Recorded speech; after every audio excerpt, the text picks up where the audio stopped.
with hundreds of thousands of illegal immigrants flooding in our borders, we have to start worrying about the things that we haven't thought about, some even in decades. Illnesses that we've eradicated from the first world countries, they're back. So what should what should we be watching for? What can we do? Dr. Nina Radcliff in the house to tell us all about it. Dr. Radcliff, good to see you again, my friend. Thank you so much, Dr. Gina. It's great speaking with you. Now, the last time I saw you, I think you and I were on a doctor's panel. Was that the last time I saw you? Right? Yeah, for Hannity on Fox News. Yep. On Hannity, we were talking about the perils of Obamacare. We could never have predicted at that time, Nina, that we'd be looking again at what has become even a potentially much worse health crisis. This could lead to what, Dr. Radcliff? This border crisis. Calling it a potential catastrophe, and they're even calling it a hot zone of disease. And the problem is that the media is not covering this because it's not politically correct. What we're worried about is, yes, border security, but we're also worried about the security and the safety and the health of our citizens and everybody who's living in America.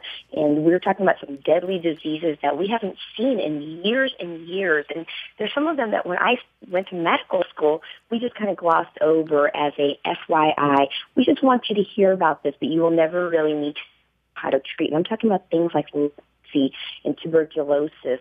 I mean, leprosy. When's the last time you heard about leprosy? Right. Right. I mean, some of these things, literally, they were like medical history courses, you know? Absolutely. And now we're looking at them and as a real possibility. In fact, we've already had some diagnoses with the Border Patrol agents. Are you reading about these, Nina? And to what degree does this concern you? Really, not so much as a pundit. I know that's what you and I do, but as a mom. Absolutely. I mean, this scares me to death. I mean, when we're talking about things like tuberculosis, I mean, just from 4 or 5 feet away, if I have tuberculosis, I can give it to somebody else from 4 or 5 feet away just by coughing on them. This is something that can spread fast. And tuberculosis is not like having the flu where you can take some medicine or even another, upper respiratory infection.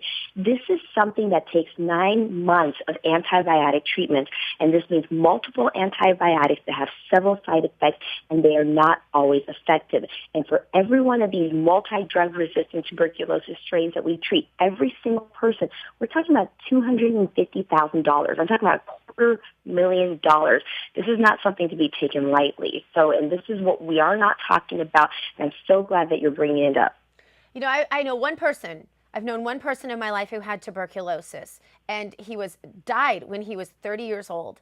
And so, Right. and it was a close friend of mine and my husband's. And so that's my knowledge. That's the extent of my knowledge on tuberculosis. Because as you said, it's not something that that you even learn in school. It's not something that, certainly not in psych school. It's not something that we really encountered. But what would an epidemic, just take tuberculosis, because it's already, we have several of these people who came here illegally. We have already confirmed cases of it here in the United States, and they've exposed Border Patrol already. That's happening. So what would an outbreak look like? Well, what we're looking at, if we have this, we're going to have a chronic cough with blood in it or mucus. It's going to have weight loss, night sweats. And again, this is something that you might have a cough and a cold. You might delay getting treatment for it because who would ever think in the back of their mind that I have tuberculosis?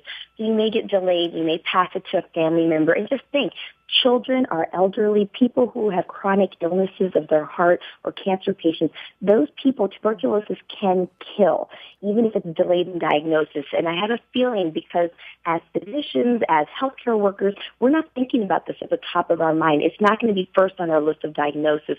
So we might be delayed in the diagnosis and treatment, and this can be very deadly.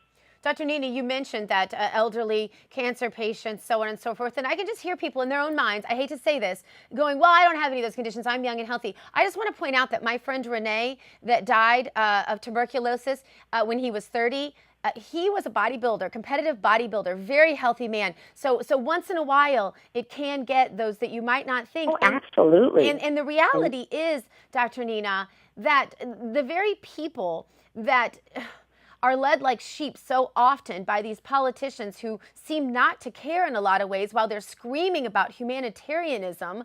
The very Right. people that they're supposed to be protecting, the weakest among us, the poor, the sick, those who live in close proximity to one another, that would be the poorer areas, the people who are ethnic minorities, certainly the recent legal immigrants who haven't had a chance to get their feet on the ground.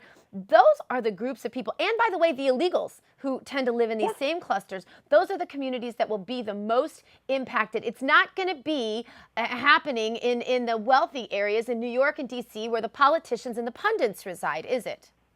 No, it's not. And that's the problem, is that these people who do not usually have health insurance or good health insurance, they're going to delay going in to see the doctor, or they're going to go to the emergency room when it's too late after they spread it to so many people. And that's a problem. That is a huge problem. It's just like this whole political thing. We're worried about giving uninsured people health insurance. We spoke about this. But what about, for example, our veterans? We're not worried about giving them health insurance or good quality care. We're worried about the political aspect of it. And that's what really bothers me, is that people are being exposed to this. They're not being told about this. The Border Patrol agents are sitting ducks in this situation. They're being exposed. That's their job. That's their livelihood. That's their paycheck. This is what they're supposed to do. They weren't told, oh, by the way, you may get leprosy. You may get tuberculosis. And guess what? These things kill you. That's not fair to our Border Patrol agents. This is not fair to their families either.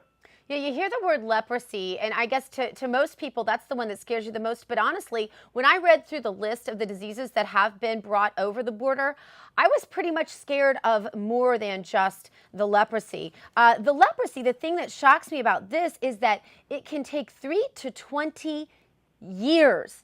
It can lie dormant, and it can take 3 to 20 years for someone who's contracted the disease to even become symptomatic.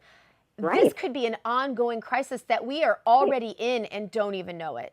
Absolutely. You hit that one on the nail. And you know what, Dr. Gina? The fact that it takes so long to show a symptom, we don't go to the doctors and say, hey, test me for leprosy. We need to have a symptom. So during that period of time, we will be exposing people to leprosy if we have it. So 3 to 20 years of exposing other people to this. And this goes like a domino effect. You hit one, you keep getting the rest of it. And not all these children who are coming over have these diseases. But guess what? Being in those detention centers, being in close quarters, having the slow processing of being returned back to their country, to their families, that's where they're going to contract it. And this is just multiplying exponentially. And that's scary. This dengue fever, I may not even be saying it right because I've honestly never heard the word said out loud. Can you pronounce that correctly for me? The dengue? Yeah, dengue fever. Okay, and so again, I guess that was like a medical history course. It was not something that I ever knew how to. I had to look it up. Yeah. I had to see what was the cure of it, and then I learned it's a virus, and there is no cure for this. Internal and bleeding. live with it. Yeah, internal bleeding, low blood pressure can absolutely be deadly. Something that the United States hasn't seen in recent history. And so we're going to have to stay up on this information to even be able to look for the symptoms in school children, et cetera. Yeah. Yes, exactly. I was a physician, and as a practicing physician, I had to look up what dengue fever is. Imagine if you are a person hit with this. Fevers, headaches, muscle and joint pains.